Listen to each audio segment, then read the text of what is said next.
नमस्कार, मैं हूं संजीव श्रीवास्तव। आप देख रहे हैं 4 पीएम न्यूज नेटवर्क।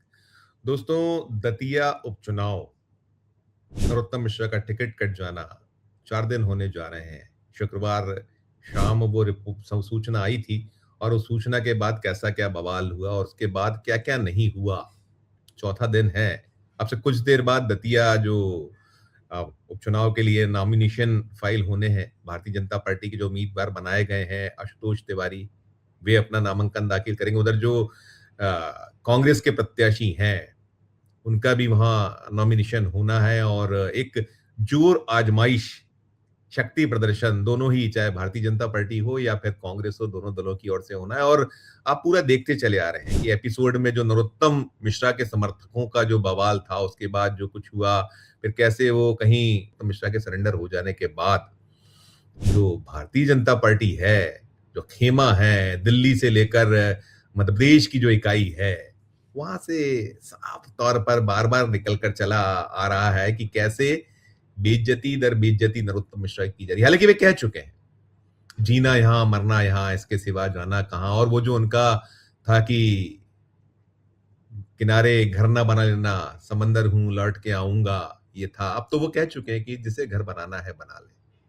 और चल रहा है वो दिग्विजय सिंह वाली राह कहीं पकड़ चुके हैं। उन्होंने जो दिग्विजय सिंह ने जब उनका टिकट, दिग्विजय सिंह का राज्यसभा का नहीं होने की संभावनाएं जागृत हो गई, तो उन्होंने कह दिया था बहुत मिला, सारा कुछ हो गया। अब नरोत्तम मिश्रा भी कहीं यही कहते नजर आए हैं कि अब मुझे कोई लालसा नहीं है। पार्टी कितना देगी, जितना दिया बहुत दिया। 30 साल से विधायक, 15 साल से मंत्री, इससे ज्यादा और क्या देगी।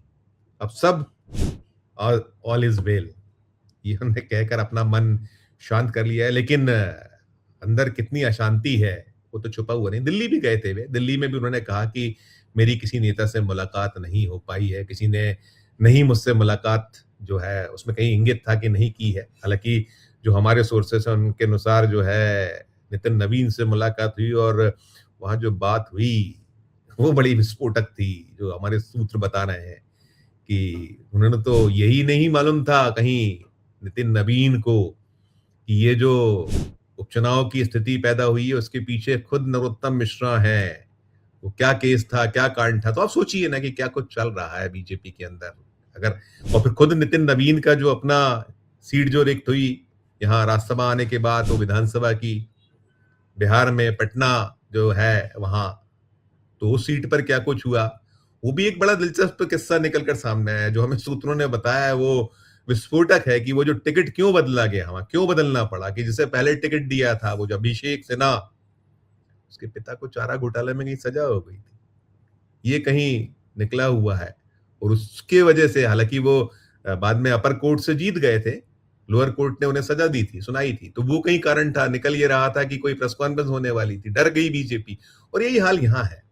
मध्य प्रदेश में उसके भय का डर क्या रहा कि नरोत्तम मिश्रा कहीं उपचुनाव में जीत गए। स्वाभाविक दावेदार थे, महीने भर से वो तैयारियों में जुट चुके थे जब से ये सीट रिक्त हुई थी कि जीत गए तो एक नया पावर सेंटर बन जाएगा। लेकिन क्या दलील दी गई कि सर्वे में वे कमजोर थे। संघ का सर्वे, बीजेपी का सर्वे, और 300 कोई लोगों के सैंपल की बात तो गोदी मीडिया चला रहा था कि 270 लोग उनके खिलाफ वोट किए। यानी कि उन्होंने कहा वोट से आशय कि नहीं, ये जो है हमारी पसंद नहीं। तो इस तरह की चीजें निकलती होता है। सच्चाई तो वही है कि एक पावर सेंटर बनता और वो क्या थे क्या नहीं थे। लेकिन हाँ, बेइज्जती दर बेइज्जती। पहले टिकट काटा, फॉर्म खरीद चुके थे, टिकट काट दिया। उसके बाद फिर दोबारा में जब हो गया, उन्होंने सरेंडर कर दिया, कह दिया कि नहीं, पार्टी का आदेश सर माथे पर, और जो मिलना था सब मिला, और ये क्या क्या। और उसके पहले बीच में क्या निकला कि ज्योतिरादित्य सिंधिया को वहां जो चुनाव प्रचार का मुखिया कमान, अब सोचिए आप, अकेले नरोत्तम मिश्रा को बेइज्जत नहीं किया गया, वह नरेंद्र सिंह तोमर जो कद्दावर नेता है, मध्य प्रदेश राज्य विधानसभा के अध्यक्ष हैं, मोदी सरकार में मंत्री रह चुके हैं, और दूसरे भी बड़े लंबी पात है अलग अलग नेताओं की। वो जो ग्वालियर चंबल संभाग इतना बीजेपी के लिए हर एक वहां कोई वो नहीं हो गया है कि जितने हैं सब के सब कहीं जनता नहीं चाहती है जिन्हें। बड़ी बड़ी एक शख्सियतें वहां अभी आज भी हैं जिन्होंने भारतीय जनता पार्टी को भारतीय जनता पार्टी बनाया है। यदि 2 से जो 89 और 89 से 303 तक बीजेपी पहुंची, तो मध्य प्रदेश में उसका योगदान बहुत बड़ा है। कभी जब मध्य प्रदेश छत्तीसगढ़ एक होता था, तब से किला लड़ाते आने वाले है 5, और अभी मध्य प्रदेश में 29 की 29 लोकसभा सीटें भारतीय जनता पार्टी के पास हैं। सारी की सारी सीटें, एक भी सीट विपक्ष के हाथों में नहीं है। जब इतना बड़ा आपका दल, इतनी बड़ी एक पूरा का पूरी टीम, कुनबा, और कौन संभाल रहा है कमान, किसे दे रहे हैं आप कमान? ज्योतिरादित्य सिंधिया को। तो ये भी एक, जो कुछ आप नरोत्तम मिश्रा के साथ कर रहे थे, वो तो कर ही रहे थे। फिर बाद में आया कि वो जो प्रचार वाली सूची, उसमें कहीं नाम नदारत वाली कुछ अपुष्ट खबरें आई, और खैर बाद में जब सूची जारी हुई तो सूची में नाम है नरोत्तम मिश्रा का। स्टार प्रचारक जो 40 लोगों की सूची जारी होती, 16वें क्रम पर है। ठीक है, शामिल तो है, लेकिन कुल मिलाकर जो बेइज्जती का सिलसिला है, जबरदस्त बेइज्जती है। ऐसी बेइज्जती उस नेता की, जिस नेता ने आपके लिए जो जो हम लगातार कह रहे हैं कि ऐसा नहीं कि दूध के धुले हैं, कोई बहुत पाक साफ है, उनकी अपनी बहुत सारी कहीं कमजोरियां हैं, उनके साथ में विवाद जुड़े हैं, उनके साथ में और भी नाना प्रकार की बातें हैं।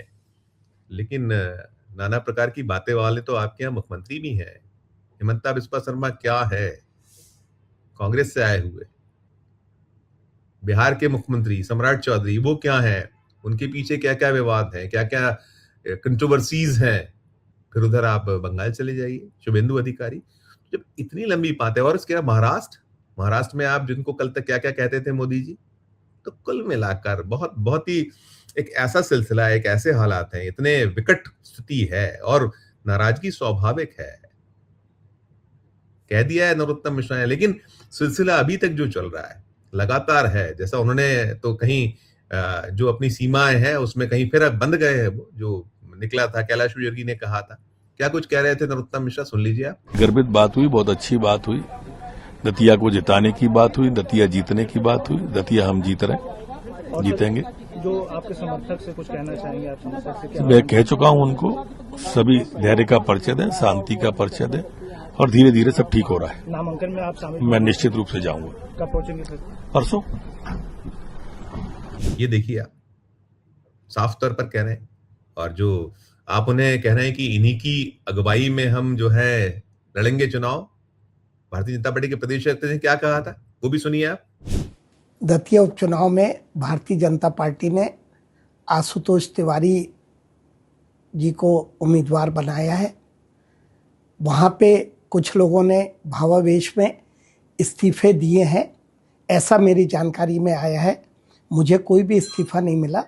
भारतीय जनता पार्टी संगठन ने तय किया है कि हम किसी भी कार्यकर्ता का इस्तीफा स्वीकार नहीं करेंगे, और हमारे वरिष्ठ नेता नरोत्तम मिश्रा जी, जो हमारी पार्टी के सम्मानित नेता हैं, उनके मार्गदर्शन में हम दतिया चुनाव भारी बहुमत से जीतेंगे। तो आप एक तरफ तो उन्हें सारा कुछ मानने की, क्योंकि अभी आपको वक्त निकालना है। अभी 30 जुलाई तक का वक्त आपके लिए थोड़ा मुश्किल भरा है, क्योंकि जरा भी दाएं बाएं हुए तो मुश्किलें तो पैदा होंगी। आपने ज्यादा अपमानित किया तो वो जो वहां का कार्यकर्ता है, जिसने सड़कों पर अपनी ताकत दिखाई थी और नहीं चूका था, वो उसने नेतृत्व को भी आड़े हाथों जमकर लिया था, नारे भी लगाए थे, मुर्दाबाद भी हुआ था, बाकी गाली गलौज भी हुआ था। किसके लिए हुआ था, क्या हुआ था, सब आपको मालूम है। तो ये जो सिलसिला है, यानी कि ठीक है आप यूज करके थ्रो किया करते हैं, लेकिन यूज करके थ्रो करने योग्य भी होता है। किसे यूज करना है, थ्रो करना है, किसे यूज करके रखे रहना है। अभी पानी बहुत बहना है, अभी ऐसा नहीं है, अभी कोई अमृतत्व नहीं है। ये अमृतत्व है कि जो आज हालात हैं वो कल भी रहेंगे, परसों भी रहेंगे, ऐसा नहीं है। क्योंकि जो कुछ है वो उसमें सब होते हैं, हर एक चेहरा, क्योंकि टीम से ही एक जीत जो है, टीम वर्क से ही जीत मिलती है, अकेले से नहीं मिलती। बहुत कुछ है, लेकिन ये जो सिलसिला है ये कहीं ना कहीं साल तो रहा है। साल इन द सेंस की कहीं दुखी कर रहा है। ये साल शब्द ना समझ पाए यदि कोई हमारे जो दर्शक वर्ग हैं, तो बहुत बहुत है। और कुल मिलाकर जिस तरीके से लगातार बेइज्जती तर बेइज्जती की जा रही है, वो नोट तो हो रहा है। अब देखिए क्या होगा क्या नहीं होगा। अभी तो मैंने जैसा कहा, बहुत पानी बहना बाकी है। नतीजे 3 अगस्त को आएंगे। उसके पहले अभी आज की जो तारीख है, आज 13 है, अभी पूरे 17 दिन बाकी हैं वहां जो मतदान होने में। तो बड़ा दिलचस्प है, रोचक है। और ये जो इस तरीके से कीजिएगा तो शायद नैया जो है चुनावी डगमगाएगी। आप कहना है कि 30,000 मतों से जीतेंगे, क्या होगा सामने आएगा। इस वीडियो में इतना ही। आपकी अपनी जो राय हो, आपकी अपनी जो टिप्पणी हो दर्शकों, जरूर इस वीडियो के कमेंट बॉक्स में जाकर कीजिएगा, टिप्पणी राय दीजिएगा। और अच्छी लगे खबर तो चैनल को लाइक कीजिए, सब्सक्राइब कीजिए, ज्वाइन का बटन दबाइए तो हमारी हौसला अफजाई होगी। प्यार और देखते रहिए 4 PM न्यूज नेटवर्क। धन्यवाद, नमस्कार।